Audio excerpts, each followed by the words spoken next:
Hey friends, I hope you're having a fabulous day. I am being called to talk to you today about how influenced we might be with experts or other influencers in our life, especially with regard to holistic health. And remember, holistic means the physical, mental, emotional, and even spiritual aspects of ourself. And I am very clear with my role as a wellness practitioner that I am simply here to help place you on and then guide you on this path. So offering you choices of, hey, have you looked at this? Or how about you try that? And it's not to tell you what to do. In fact, I get really uncomfortable when people expect me to give them a step-by-step of what they are supposed to do. Because ultimately, I really love empowering people. And so what I'm noticing, and it is pretty clear from those in my perspective, who come from this empowering perspective, that there are a lot of people right now who are dependent on others to tell them what to do with regard to their health. And this dependency is not healthy. Dependency is not holistically healthy. So as adults, we are supposed to be independent, critical thinkers. We're supposed to be different from each other. And we can still have these really functional social relationships with us making different choices, even with regard to health.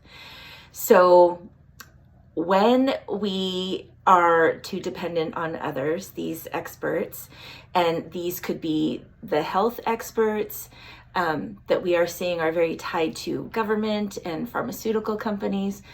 It could also be celebrities who people look to as influencers for their choices. This could be influential family members, or even, of course, the media. The media is a huge influence on what we think and do from that. So this can really, when we're too reliant on that, it can disconnect us from ourselves, our intuition, our ability to think critically, or even know that it's okay to do that. And then it also adds to the divisiveness that we are seeing in society right now. Because when there are these big influencers, like the government, like these health experts who are like this with the pharmaceutical companies, who are also being promoted on all the media channels, we need to know about that filter, that we are getting this information from a filter that you may or may not be aligned with.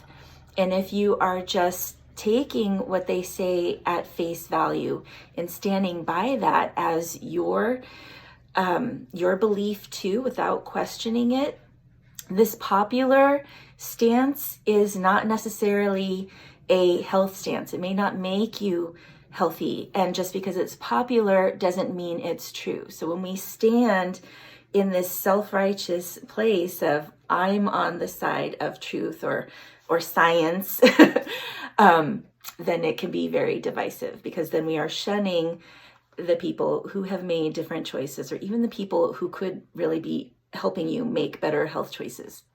So I just want to get your wheels turning a bit. I want to help you to notice what you expect of others, of these influential people in your life. I would also love to help empower you, as always, to make these confident health choices. And then if you are an influencer, a fellow wellness practitioner, maybe you just have a big social media channel, or maybe it's your role in your workplace, then to really think about what you expect of others who listen to you, who follow you, because we don't want to abuse our power. So I was inspired to talk about this because of the Dalai Lama. You may have also heard that recently he got the V and it was all over the media. We saw what they wanted us to see, that this really influential, wonderful man, I love him. I have some of his books. I study Buddhism. I practice Vipassana meditation. I'm very pro Tibet, but I don't agree with everything he says or does. So when I saw this, I was like, oh, that's interesting. I mean, it's up to him what he does, but then to tell people that they should be doing this too is another thing.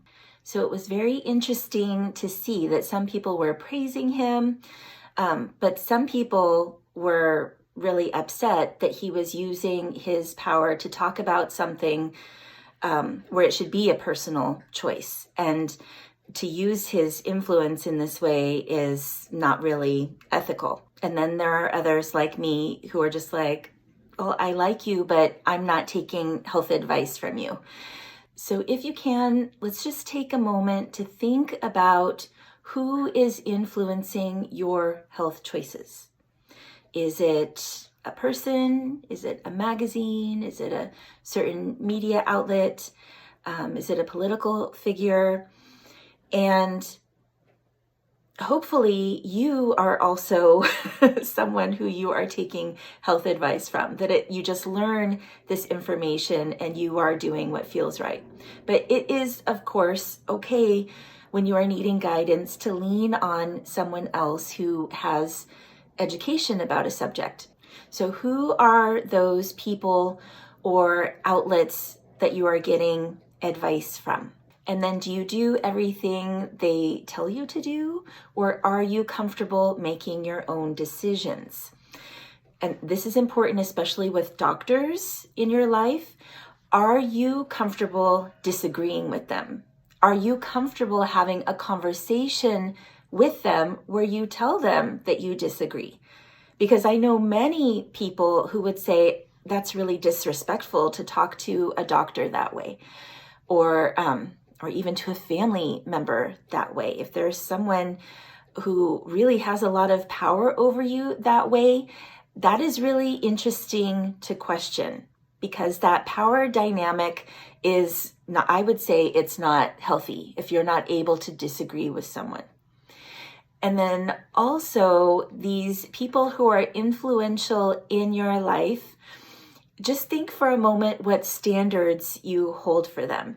Do you put them up on a pedestal? Do they need to believe everything you believe in order for them to be worthy of your time? And I will share a personal example here where I still have a lot of room to grow.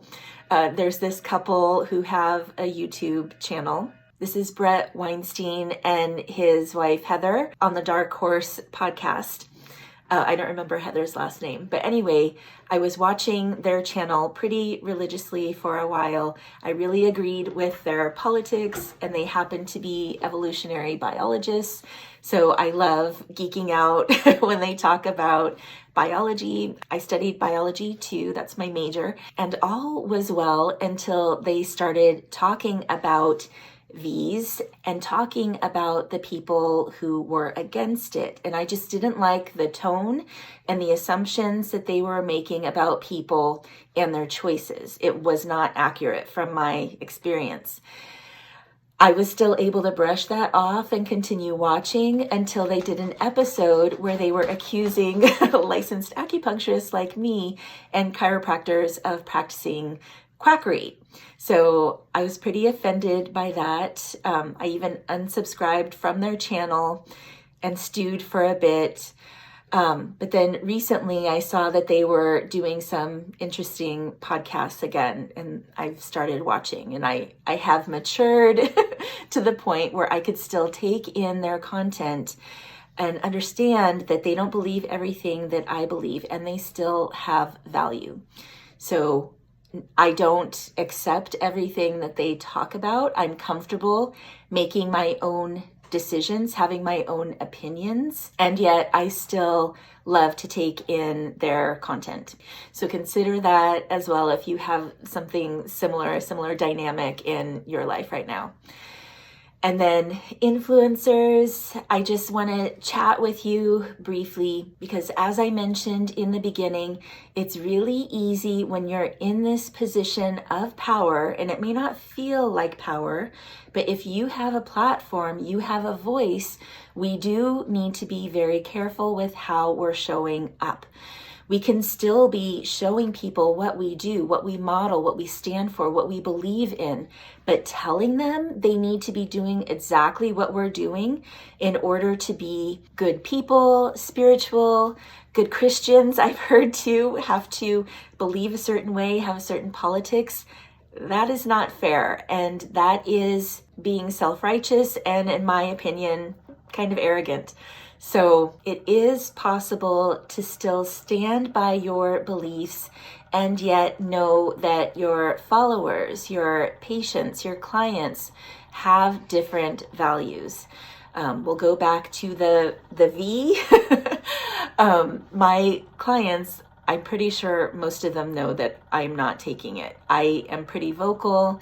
That I am very concerned about the ingredients in it, how it's being pushed. And yet I would say I know at least half of my clients are getting it. And that is fine. It's their choice. It's their bodies.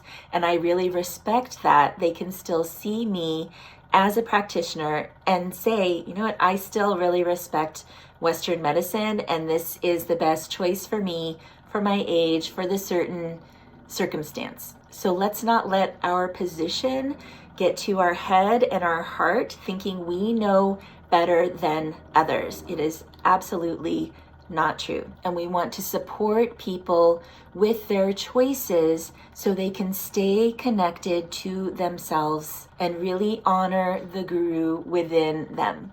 So let me know what you think, what you got out of this video. If you have any questions or maybe have thought of some conversations that you may need to have.